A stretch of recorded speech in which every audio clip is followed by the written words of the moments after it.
प्रजापति दक्ष ने एक महायज्ञ की घोषणा की। उस महायज्ञ में प्रजापति दक्ष ने सभी देवी देवताओं को आमंत्रित किया, परंतु उन्होंने महादेव को उस यज्ञ में आमंत्रित नहीं किया। जब सभी देवी देवता यज्ञ में जा रहे थे तो देवी सती ने उन्हें देखा और महादेव से प्रश्न किया, स्वामी, ये सभी देवतागण एकत्र होकर कहाँ जा रहे हैं? प्रिय, सभी देवी देवता आपके पिता द्वारा आयोजित महायज्ञ में सम्मिलित होने के लिए जा रहे हैं। माता सती महादेव के मुख से ये बात सुनकर बहुत ही विचलित हो गई और सोचने लगी कि उनके पिता ने अपनी पुत्री और जमाता को महायज्ञ में आमंत्रित क्यों नहीं किया। माता सती महादेव से महायज्ञ में जाने का हठ करने लगी। प्रिय, बिना आमंत्रित किए वहाँ जाना उचित नहीं। परंतु स्वामी, वो तो मेरे पिता का घर है, वहाँ जाने के लिए आमंत्रण की क्या आवश्यकता? अब आप उनकी पुत्री नहीं, मेरी अर्धांगिनी है। अब तो ये कैलाश पर्वत ही आपका घर है। महादेव के समझाने पर भी जब माता सती नहीं मानी तो महादेव ने उन्हें महायज्ञ में जाने की अनुमति दे दी। माता सती जब अपने पिता के महायज्ञ में पहुंची तब उनके पिता प्रजापति दक्ष ने उनका और महादेव का बहुत अपमान किया। पिताश्री, अब आप मेरे स्वामी का अपमान कर रहे हैं। कोई मेरे समक्ष मेरे स्वामी का अपमान करे, मैं कदाचित भी ये सहन नहीं करूंगी। अपने पिता के मुख से अपने स्वामी महादेव के बारे में कुवचन और अभद्र बातें सुनकर माता सती बहुत क्रोधित हो जाती हैं और महादेव के हुए अपमान को सह नहीं पाती और अपनी योग शक्ति से माता सती अपनी देह त्याग देती हैं। जब महादेव को ये ज्ञात होता है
सत्य तो ये है महादेव कि आपके बिना मेरा मन नहीं लगता।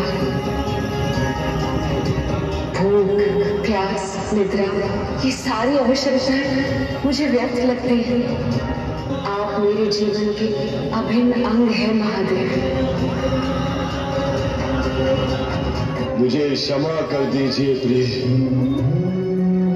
मैं आपके प्राणों की रक्षा करने में विफल रहा और अब इतना विलंब हो चुका है कि मैं चाहकर भी कुछ नहीं कर सकता प्रिय। शिव हूं मैं, आज केवल शव समान ये कैसी विवशता है कि आज मैं अपने प्रिया को जीवन भी नहीं दे सकता, समय का चक्र नहीं लौटा सकता। महादेव, मेरे स्वामी, आप मेरे बिना कैसे रहेंगे? अब कौन करेगा आपकी ये सेवा?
महादेव ने अपना तांडव शीघ्र नहीं रोका तो घोर अनर्थ हो जाएगा।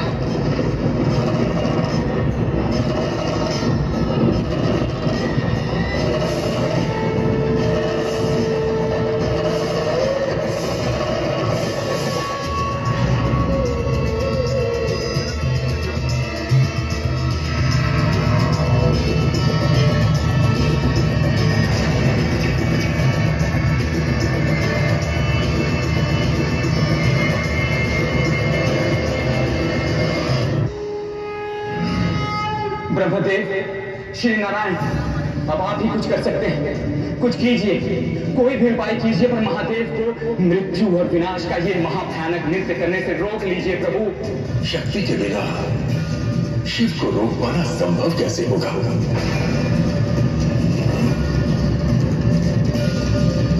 हे नारायण, अब तो आप ही से आशा है। आप ही हैं जो समस्या का समाधान निकाल सकते हैं।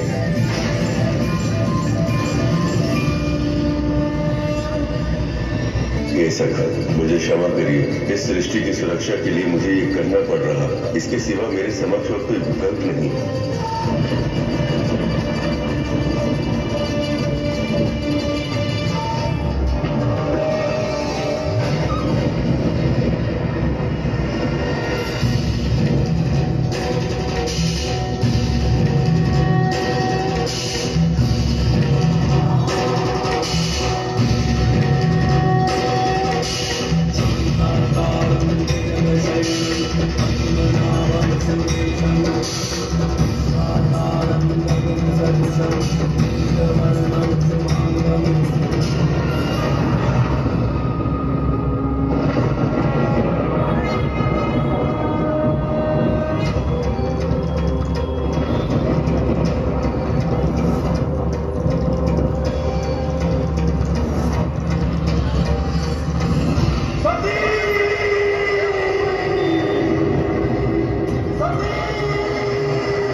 मुझे क्षमा कर दे महादेव।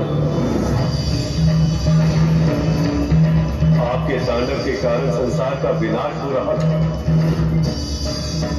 इसलिए प्राणी मात्र की रक्षा के लिए मुझे इतने कठोर निर्णय का आश्रय लेना पड़ा।